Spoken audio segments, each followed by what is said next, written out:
within the very short period of time that he has been in the Senate, he has displayed an uncommon leadership, uncommon representation that we have never seen over time. We've had senators who have been at the Senate for years. He has put up a very strong representation. In fact, the only senator that would have, or that have come very close to him was late Senator Rozuko, which of course did some things. But what Senator Ode has done within this short period of time is such an amazing and a very big shoe that has been created. He has done very well. In what aspect, sir? Someone who, within a very short period of time, swung into action immediately. Started moving motions, started, presentations of bills, like the information and communication technology, Bill Ogoja. He established it, and what amazes me so much about that is that, you see, these bills, if they come to bear, you will see that it will create employment for our people. People will be employed to work in the institution. It will bring development because people will be traveling from all across the state and even internationally to come have programs in that, in Ugoja. People will be, farmers' crops will be growing, will be patronized because there will be consumption of food by, people living there, the environs, and there will be development, in short. That's the truth. There will be development. The same thing with compulsory free universal education. That one has to do with the nation as a whole. You can see that he's broad-minded. He's thinking about Nigeria as a whole. Free education, compulsory free education, so that people can go to school. It will mop up children from the street and send them to school free. In those days, it was so. I don't know. The whole thing just disappeared all of it. Sorry. But this young man thinking about the necessity, the importance of education, is deciding, or rather has decided to, cause government to want to bring it back to bear. So I think if that bill goes through, well, people will be better for it. Nigeria will be better for it. Then the Institute of Agriculture and Technology, Bekwara, when you even see what he's doing, he's spreading it across the entire senatorial district. Bekwara, we all know they are fundamentally known for the agriculture, granite, and all of that. So by the time that institution is established in Bekwara, it will boost farming in the entire northern senatorial district. Ode has done so much within a period of 7 months.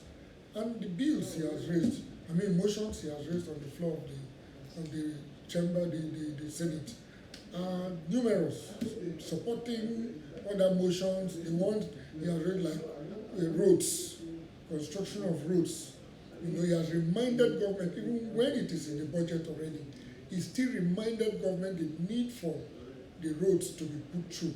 We have boundaries with Benue State, and once interstate roads are connected, it brings development to both states, because they'll be traveling. People will be traveling across, goods and services will be moved across, and it will also save the community. For instance, like the one he sponsored between he said Okukwe Chimofana, Abu Chiche, through Yache into Benue State. That road, if done, instead of coming to pass through Igoli, go through those bad roads and then pass through, Bekwara and the rest, you just cut here, enter Benue. You save a journey of 4 hours. You save it for 2 hours or 1.5 hours, and you are there. So the young man is wonderful. He has done so well. in the Senate.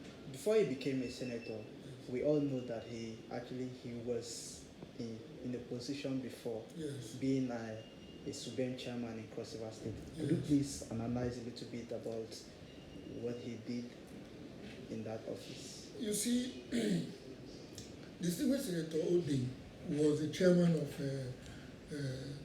SUBEB, the State Universal Basic Education, the board. The young man, in fact, set his record.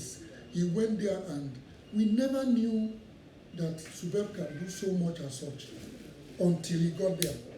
We've had so many people who have worked in SUBEB. We never knew until Ode got there. When he got there, he saw interaction. There is no ward in the entire state of Cross River State that has no one government presence. No ward, especially in education. Like during his campaign, each ward we went to, the community, the people themselves will be pointing at the buildings. They will say, oh, look at that building there, he gave it to us. Look at this one, he gave it to us. Not that the provisions were not made, but who would make it happen until Ode got there, and then it started happening. There was a time when he saw that the standard of education was falling. He got up and asked himself, what should I do? We saw Ode going schools to schools, asking children, trying to interact with them to find out why education was dropping, why they were not performing. Then he got to understand also that it was as a result of the teachers, the kind of teachers that they had as at then.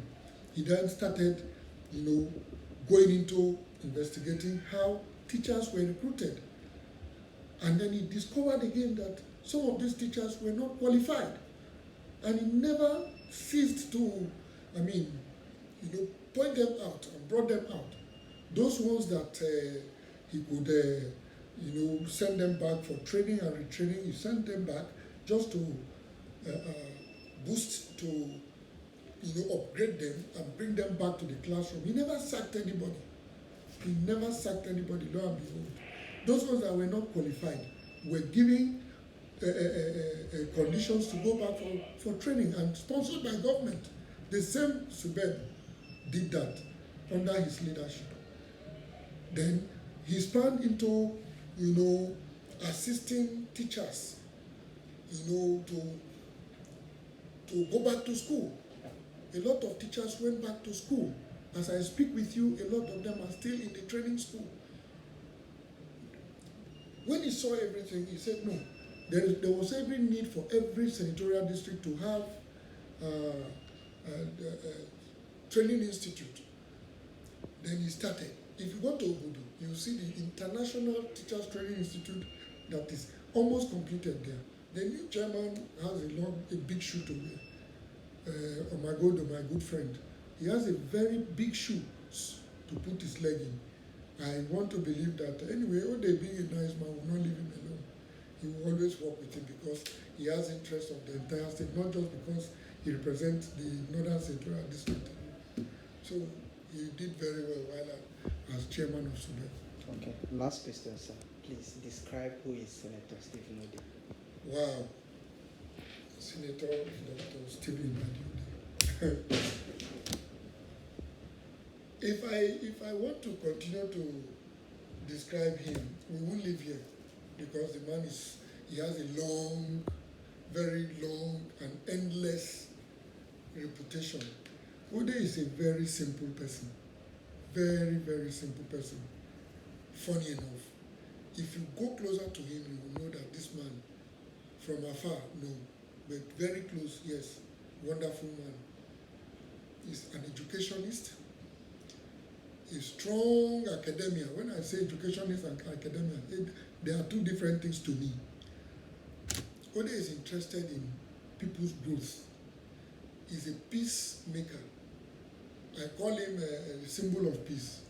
If you see what he's doing in his ward, Yache ward, we've never had it better and best the way it is today in Yache ward. There is what we call connectivity between our communities, immediate communities where if you are here, you must ask for the next neighbor every day. Oh, they introduced it. And year in, year out, we meet thrice every year because he wants to put us together and we are together. It is to the envy of a whole lot of people living in the entire state. But he's spreading it across because he's a wonderful man. He's a lawyer. He's doing his PhD now in law. In fact, he told me 2 days ago that one of the professors saw him in the hall and said, Senator, distinguished Senator, what are you doing here? And they started laughing. He said, well, I just have to keep upgrading myself. He's that kind of person. And he doesn't associate with failure. If you're not developing yourself, he will not want to be with you. Unless if you're ready to learn. He's a mentor. He's a strategist. Ode is a very smart man. Very, very smart man. He has 9 lives. If there's any other way to describe him. Ode is a wonderful person. I always like, to be with him. Thank you so much, sir. Yes, Thank you, sir.